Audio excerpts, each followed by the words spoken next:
Good day mga sister, gawa tayo ng cream cheese today. This is my cream cheese. Ang sarap niya mga sister, look at that. Boil, expired o basta medyo hindi nyo na nagamit na, hindi nyo nabuksan na gatas. Pakuluan, lagyan ng suka.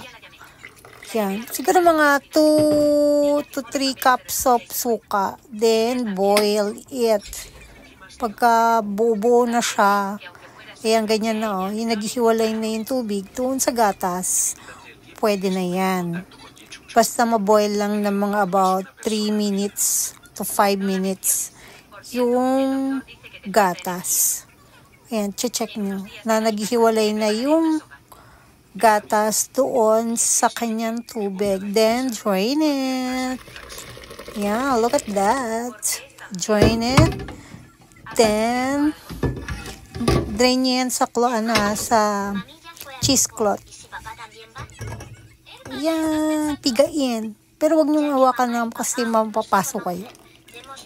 Drain it. Yan, yan ang result. Pag na-drain nyo na, ganyan na siya.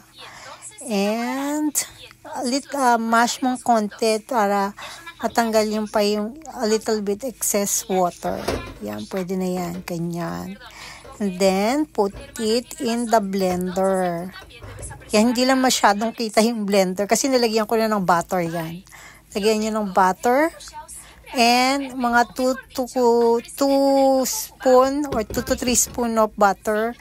Then, salt to taste. Or, pag hindi siya gumana yung blender, lagyan nyo pa ng konting gatas. Or, salt to taste na kayo. Prefer nyo lasa. Ayan, ganyan. I-blend yan para maging smooth.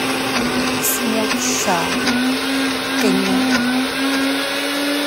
Tapos, lagay nyo lang sa rep about, magtitigas na agad siya. It's creamy. And, scrapeable. Masarap siya, promise, mga sister. Gawin nyo na siya. At, pwede na kayo makagawa ng cream cheese for yourself. Yan. Look at that. So creamy. Yum. Malambot. So creamy cheese cream. That's my cream cheese for today. See you on my next vlog. It's so juicy and so tasty.